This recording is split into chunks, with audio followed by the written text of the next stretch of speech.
Bien, en esta presentación vamos a hablar sobre el sistema nervioso, la neurona y la sinapsis. Mi grupo está conformado por Jorge Angarita y quien les habla, Yelena Miranda Monsalve, y la docente Catalina Ochoa de Sistema Circulatorio y Nervioso. Bueno, el sistema nervioso se conoce por ser uno de los sistemas de coordinación más importantes del cuerpo.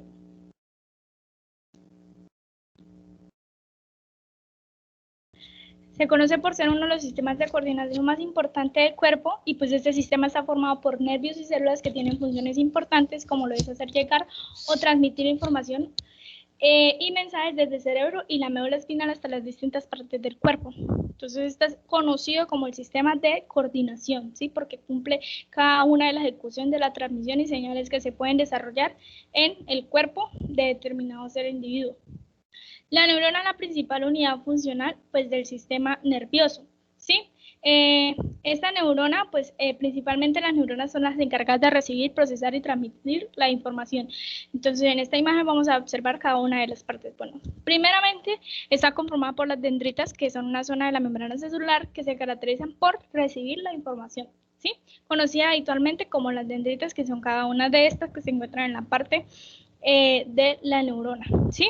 Seguidamente vamos a encontrarnos con un cuerpo celular o un soma que se va a encontrar también seguidamente o se va a unir con una extensión de la membrana celular que transporta la información, ¿sí? Que se denomina el axón, ¿sí? Que es el que transporta la información hasta una terminal presináptica o botones sinápticos que se encuentran pues al final del axón.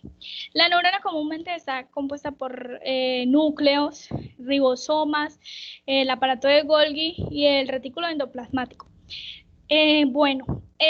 También se va a encontrar las vainas de mielina, que son las encargadas pues, de dar protección al axón y también brindar como un refuerzo al potencial de acción que se ejecuta en determinada señalización.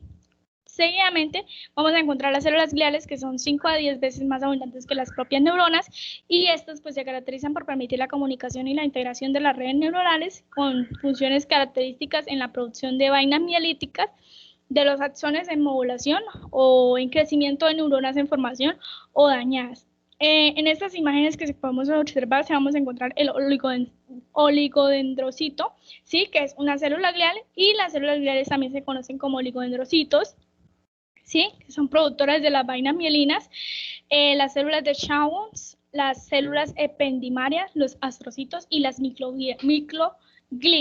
Entonces, bueno, las células se encuentran, ellas se caracterizan muchas veces por hacer presencia y formar como una araña de neuronas, ¿sí? En parte también se caracterizan por ayudar a producir la sinapsis, que es como la unión, ¿sí? Entre diferentes neuronas. Seguidamente, pues el sistema nervioso se va a dividir en dos: sistema nervioso central y sistema nervioso periférico. El sistema nervioso central pues va a estar formado por el cerebro y la médula espinal. Entonces, estos componentes del sistema nervioso central van a estar recubiertos porque necesitan ser protegidos, ¿sí? Entonces, en primera instancia, el cerebro, ¿sí? Va a estar protegido por el cráneo, ¿sí? Que es una estructura ósea que protege el cráneo, que es parte principal del sistema nervioso central. Seguidamente vamos a encontrar la médula espinal, que a la médula espinal la van a proteger, ¿quiénes? La van a proteger las vértebras cervicales, estas vértebras cervicales, las vértebras torácicas y las vértebras lumbares, ¿sí? Esto con la finalidad, pues obviamente, como ya lo dije, de brindar protección a cada uno de los componentes, pues, del sistema nervioso central. Bueno, el sistema nervioso también se va a encontrar como un sistema nervioso periférico. Entonces, el sistema nervioso periférico va a estar formado por nervios espinales y craneales, ¿sí? Con la funcionalidad de ¿qué? De, como se dice, pues de transmitir señales eléctricas denominadas potenciales de acción. Estos se van a transmitir por medio de las neuronas. Entonces, las señales eléctricas denominadas potenciales de acción desde o hacia el sistema nervioso central. Entonces, vamos a encontrar también que estos nervios se conocen como haces de acciones del sistema nervioso periférico. Entonces, vamos a encontrar que se va a caracterizar porque se dividen también en dos, en eferente, que se caracteriza por la parte motora, y aferente por la parte sensorial. En la parte eferente hace presencia la parte somática, que consta pues de que estas determinadas señales o los potenciales de acción van al músculo esquelético, y en la parte visceral pues se van a encontrar que van desde el sistema nervioso central al músculo cardíaco. También en la parte visceral a los músculos lisos, y que van desde el sistema nervioso central a las glándulas endocrinas. Bueno, en aferente vamos a encontrar también la parte sensorial, y en la parte somática entonces se van a caracterizar porque van desde la piel hasta, bueno, también se van a encontrar desde la piel, desde la rutina y desde el laberinto membranoso. Y en la parte visceral, pues desde los órganos torácicos y abdominales, desde el epitelio olfativo y desde las papilas gustativas. Este en parte es el sistema nervioso periférico. Datos importantes del sistema nervioso central y periférico, ¿sí? Entonces los datos van a tener algunos en común, como lo son el sistema nervioso periférico y el sistema nervioso central. Van a diferir en la capacidad regenerativa de los axones neurales tras la lección física, tras una lección física que se puede presentar. Recordemos que los axones son parte principal de las neuronas, por donde se transmite el potencial o la señalización eléctrica determinada con la que se quiere ejecutar la determinada acción. Los axones de los nervios periféricos se pueden volver a crecer lentamente y a reconectarse con sus objetivos periféricos. Al igualmente que los axones mencionados del sistema nervioso central no pueden regenerarse de forma eficaz debido a una gran medida de las características inhibidoras de su entorno local. Vamos a encontrar que el sistema nervioso central puede dividirse en 6 regiones anatómicas, ¿sí? El sistema nervioso, pues, primeramente, como ya le dijimos, central, se va a caracterizar por la médula espinal y por 5 regiones cerebrales principales. En dirección claudo-rostral, ¿sí? Vamos a encontrar primeramente el bulbo raquídeo, la protuberancia, el mesencéfalo, el diencéfalo y el telencéfalo, ¿sí? Que estos en parte se van a dividir y van a formar el bulbo raquídeo, la protuberancia y el mesencéfalo son los encargados de formar el tronco del encéfalo. Y el diencéfalo, que se encuentra en este lugar, y el telencéfalo van a formar el prosencéfalo. Bueno, cada una de las 6 regiones del sistema nervioso tiene características anatómicas y funcionales diferentes, entre las cuales se van a incluir, primero, en la médula espinal, la región más caudal del sistema nervioso central, contiene los cuerpos celulares y las dendritas de las neuronas motoras cuyos axones salen a través de las raíces ventrales, que como les podemos observar en esta imagen son estas que se encuentran aquí, conectadas directamente a la médula espinal, y para llegar al músculo esquelético o alcanzar el músculo liso. En ella también pues, se van a encontrar fascículos axonales, pues que van a transportar la información sensitiva al cerebro y las órdenes motoras desde el cerebro pues hasta las neuronas motoras. Seguidamente vamos a encontrar el bulbo raquídeo, pues el cual se va a localizar rostralmente a la médula espinal, ¿sí? Y va a recibir la información perteneciente a los receptores sensitivos externos e internos del organismo. Este se caracteriza pues obviamente por enviar órdenes motoras a los músculos esqueléticos y a los lisos a través de los nervios craneales. Entonces, en este bulbo raquídeo existen núcleos nerviosos craneales del bulbo, los cuales van a desempeñar un papel importante para la función vital del sistema respiratorio y cardiovascular, en los aspectos relacionados con la alimentación, ¿sí? Como el gusto, el movimiento de la lengua, la deglución y la degustación. Y parte también de la digestión. Entonces, este bulbo raquídeo desencadena más que todo funciones vitales de los sistemas ya no mencionados. La protuberancia, pues que contiene los cuerpos celulares de un gran número de neuronas, sí, en las cuales se va a desencadenar 2 neuronas que transmiten información desde la corteza cerebral hasta el cerebro, ¿sí? También se va a encontrar los núcleos nerviosos craneales de la protuberancia que desempeñan funciones importantes como recibir la información sensitiva del tacto facial y pues realizando el control motor de la masticación. La protuberancia se va a encontrar en medio del mesencéfalo y el bulbo raquídeo. El mesencéfalo o cerebro medio va a contener los colículos superiores e inferiores que pues son importantes y son característicos del mesencéfalo por el procesamiento pues de la información o de las señales de información visual y auditiva que pueden desarrollar en el organismo. Entonces se encuentra que el mesencéfalo es uno de los principales componentes. Si empezamos rostral a caudal, es uno de los principales componentes del sistema nervioso central. Y el mesencéfalo también contiene núcleos de los nervios craneales, pues que van a controlar los movimientos oculares y provocan también en parte la construcción de las pupilas. El diencéfalo, pues se encuentran el tálamo y el hipotálamo, que son estructuras grandes formadas por varios subdúcelos. ¿Sí? Entonces, dependiendo de cada uno, se va a desarrollar una función primordial. El tálamo se caracteriza pues por ser un modulador de la información que llega a la corteza cerebral procedente pues de los sistemas sensitivos y otras regiones del cerebro. Y el hipotálamo, ¿sí?, va a tener una función importante en los principales aspectos fisiológicos y conductuales de la homeostasis, ¿sí?, en la regulación de la temperatura, en parte de la alimentación y sí, todo lo relacionado con la parte ambiental. Estas son las características primordiales del diencéfalo. El telencéfalo pues va a estar formado por la corteza cerebral y un pequeño número de estructuras subcorticales destacadas como los ganglios basales y el hipocampo.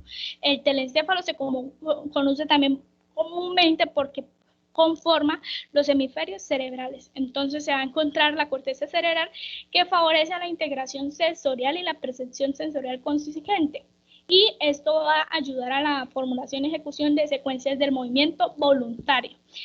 Los ganglios basales pues son una colección de núcleos que van a modular las funciones motoras de la corteza cerebral, y el hipocampo tiene una función que lo caracteriza, que es importante en seres humanos, en la función importante pues de la memoria y del aprendizaje, y también en los procesos de neurogenia en los mamíferos adultos.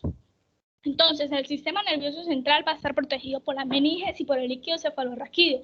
En primera instancia, este mapa mental lo elaboré con la finalidad de resumir en poco o corta información, pero pues que sea eficaz. Entonces, las meninges van a estar protegiendo el sistema nervioso central. Se van a encontrar tres meninges, ¿sí?, desde la parte interior hasta la parte exterior. En primera instancia se va a encontrar la pía madre, ¿sí?, que es la membrana más interna y tiene contacto directo con el sistema nervioso central. ¿Sí? Posee un estrato simple de fibroblastos con la superficie externa del cerebro y pues de la médula espinal. Seguidamente pues va a estar la aracnoides, la meninge aracnoides, que se encuentra separada, ¿sí?, de la meninge pía madre por el líquido cefalorraquídeo. Y pues esta está formada por varios estratos de fibroblastos. Seguidamente vamos a encontrar la parte más externa, la meninge dura madre, que la meninge dura madre, pues ya lo dije, la meninge más externa, pero también brinda protección al sistema nervioso central. Y su membrana se caracteriza porque es más gruesa, ¿sí?, debido a la cantidad de más fibroblastos que se pueden encontrar en ella. Entonces, estas son las meninges que brindan la protección adecuada al sistema nervioso central, en primera instancia a la médula espinal. La imagen ilustrativa de las meninges, entonces aquí podemos ver en parte la médula espinal, ¿sí?, la meninge pía madre, que es la más interna, seguidamente la meninge aracnoides, que está separada por el líquido cefalorraquídeo, ¿sí?, y tiene una capa más gruesita que la de fibroblastos, que la pía madre, y seguidamente la dura madre, que es la parte más externa, pero ya su capa o su membrana es más gruesa en cuanto a la cantidad de fibroblastos que se pueden encontrar. Entonces, esta brinda protección al sistema nervioso central. Bueno, el líquido cefalorraquídeo pues se produce sobre todo en los ventrículos cerebrales y pues fluye en gradiente de presión desde estos al espacio subaracnoideo, ¿sí?, y desde aquí al sistema venoso. También se conoce por ser un líquido dinámico que se renueva varias veces al día y pues tiene la capacidad de intercambiarse libremente en el líquido extracelular del sistema nervioso central. Se caracteriza por ser un determinante importante en el microentorno neuronal, ya que transporta al exterior los productos del metabolismo celular y proporciona ciertos micronutrientes. Y es importante también en los exámenes clínicos que se puedan desarrollar, ya sea medicina humana o medicina veterinaria, se puede encontrar que es una importante clave en el diagnóstico de infecciones y de procesos inflamatorios o tumorales en el sistema nervioso central. Con él, de un estudio adecuado en él, puede llevar a cabo ¿sí?, el correcto diagnóstico de algunas infecciones que estén relacionadas con este líquido. También pues va a amortiguar los impactos físicos de movimiento corporal sobre el sistema nervioso central, que se puede presentar en determinado momento. Él va a ayudar a amortiguar el golpe y pues a la protección también del sistema nervioso central. El sistema nervioso central pues va a recoger e integrar la información sensitiva y va a planificar una respuesta y va a generar un resultado motor, ¿sí? Esto con la finalidad de 3 pasos, ¿sí? Se van a conocer de la siguiente manera.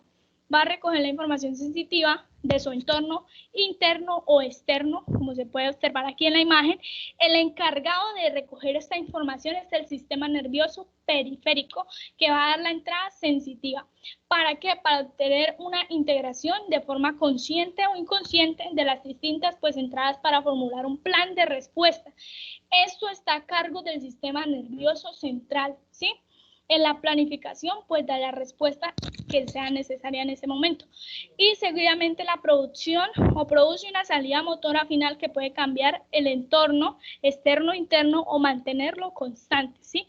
La salida se puede dar, la salida motora se puede dar, si está a cargo, es a cargo del sistema nervioso periférico en primera instancia.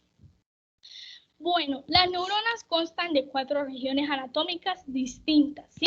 Como ya lo nombramos anteriormente, se van a caracterizar por las dendritas, que son los receptores, ¿sí? De recibir señales externas, ¿sí? En parte, ellas son las que reciben las señales de otra neurona. También se encuentra el cuerpo o el soma, ¿sí? Donde es procesada algunas veces la información, y también tiene parte importante, ya que se encuentran componentes celulares como el núcleo, que va a diseñar las diferentes proteínas, los ribosomas, que van a sintetizar proteínas citosólicas neuronales, el retículo endoplasmático rugoso, que va a sintetizar proteínas secretoras y de membrana, y el aparato de Golgi, que procesa y organiza los componentes necesarios para seguir con el proceso de señalización que se está desarrollando en la neurona, ¿sí? Seguidamente vamos a encontrar el axón, que es por donde se transporta todo el potencial de acción, ¿sí? O las señales eléctricas que son emitidas, y este está conformado por un axón mielinizado, ¿sí? Que el axón mielinizado ayuda también en parte a la velocidad, a aumentar la velocidad del potencial de acción, y las terminales presinápticas del axón, que son estas al finales, que se van a unir o favorecen, sí, a la transmisión de dichos neurotransmisores a otras células. ¿Por medio de qué? De la unión de las dendritas. Entonces, las funciones de señalización de los componentes morfológicos de la neurona se van a resumir de la primera manera. Entonces, primer punto, el potencial de acción va a alcanzar el terminal presináptico, que lleva a la liberación del neurotransmisor. Entonces, esta es una neurona, va a alcanzar su potencial de acción, ¿sí?, a la liberación de un neurotransmisor, que son estos, ¿sí? Seguidamente, el neurotransmisor liberado se va a unir a los receptores postsinápticos, que postsináptico se reúne a otra célula que está a la espera de información para trabajarla, entonces postsinápticos, y lo que causa los potenciales postsinápticos. Entonces se une el receptor, se une aquí el receptor a la célula postsináptica, y la integración de los potenciales postsinápticos en el segmento inicial del axón desencadena el potencial de acción si se sobrepasa el umbral, y al entrar ya en la célula postsináptica va a desarrollar cada uno de sus puntos claves en la transmisión hasta llegar por medio de los axón a la parte terminal presináptica, con el fin de transmitir esa información a otra neurona o célula. Y en la membrana de la célula nerviosa va a existir un potencial eléctrico de reposo, ¿sí? El potencial eléctrico de reposo se va a deber a la separación diferencial de los iones cargados, en especial de sodio y potasio. Entonces, a través de la membrana y la consiguiente permeabilidad de la membrana en reposo para esos iones que difunden según los gradientes de concentración. Entonces, es decir, que se va a deber, en otras palabras, se debe a la separación diferencial de los iones, ¿sí? En particular, mencionan los de sodio y potasio, pero esto se va a dar a través de la membrana. Entonces, aquí podemos ver una imagen representativa donde las concentraciones netas de cargas positivas y negativas son similares tanto en el espacio intracelular como el extracelular. Sin embargo, las cargas positivas se van a acumular inmediatamente fuera de la membrana celular, que son estas que se están viendo aquí en la parte externa, que son positivas, y las negativas se van a acumular inmediatamente dentro de la membrana celular, ¿sí? El azul más claro. Esto se debe, pues, en parte al potencial eléctrico de reposo, ¿sí? A una separación diferencial que se va a dar a través de la membrana y lo cual va a desencadenar, pues, una estabilidad, ¿sí? De los iones cargados dentro o a través de la membrana, ¿sí? Lo cual, pues, se conoce como la potencial eléctrico de reposo, ¿sí? Todo esto se lleva a cabo por medio de los gradientes de separación. Entonces, en parte, como ya lo dije, se conoce el sistema nervioso, se va a caracterizar el sistema nervioso central, el sistema nervioso periférico y compuestos principales de la neurona y las células gliales. Las neuronas son las que transmiten la información, las células gliales favorecen la sinapsis, pero pues son en más gran cantidad y en más presencia en el sistema nervioso central.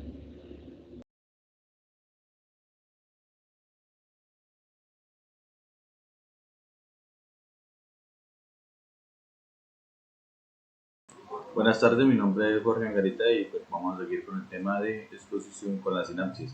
Ya mi compañera Yailin les explicó hasta la parte de la anatomía. Entonces, pues, ¿qué es la sinapsis? Tenemos que tener claro que la sinapsis es el pequeño espacio que sirve de vía para la transmisión de información. También, pues, yo teniéndolo claro, o pues mi concepto de sinapsis es como unión, solamente para hacerlo muy claro, es la unión pues que hay entre dos neuronas para pues ahí transmitir información. Existen dos tipos de sinapsis.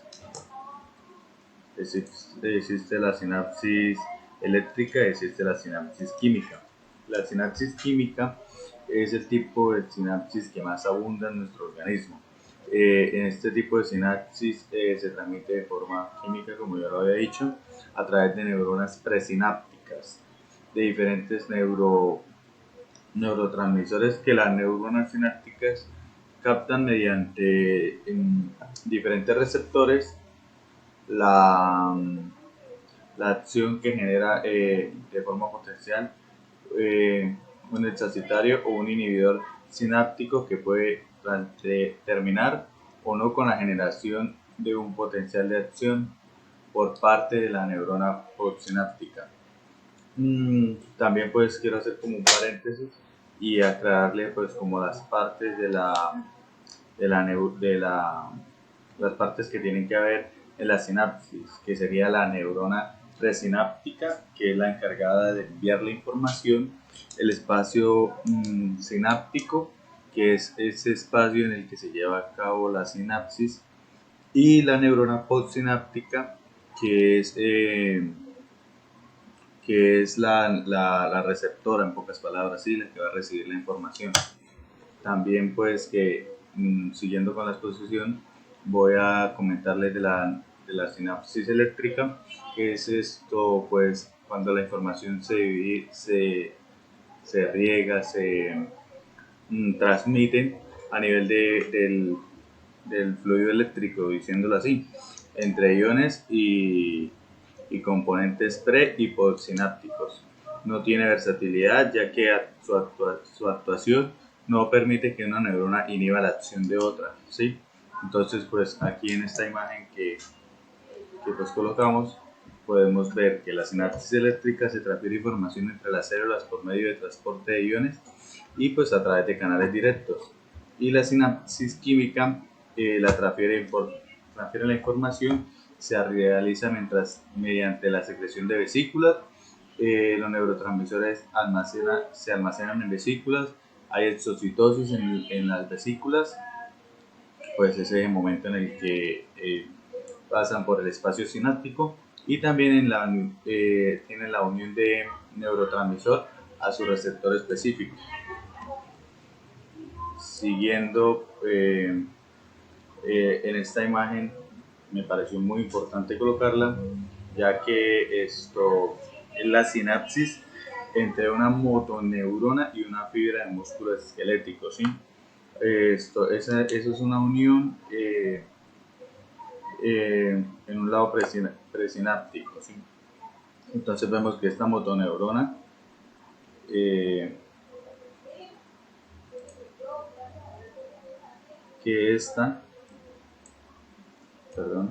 la motoneurona pues está uniendo la fibra muscular a través del axón, que el axón son como las manitas que tienen los botones de terminales presinápticos. Y pues la motoneurona tiene axón y los botones de terminal presináptico, tiene la vaina de células de Schwann, y pues ahí ya en los botones de terminal presináptico hay mitocondrias, hay vesícula sináptica, membrana presináptica, hendidura sináptica, zona activa, receptores de acetilcolina, membrana basal, clases de NAP que dependen de un voltaje y pliegues de la unión. También pues vamos a hablar de esto que es la vesícula sináptica, que está llena de acetilcolina, como ya lo mencionaba anteriormente, y se alinean de forma en las zonas activas cerca de los canales de... Entonces esta imagen que tenemos la vesícula sináptica, la zona activa, los canales de CA2 dependientes del voltaje en caso de la sinapsis eléctrica. También tenemos receptores nicotínicos de acetilcolina, los pliegues de la unión, las fibras de la del músculo. También pues quería como comentarles que la sinapsis se da entre neuronas, ¿sí?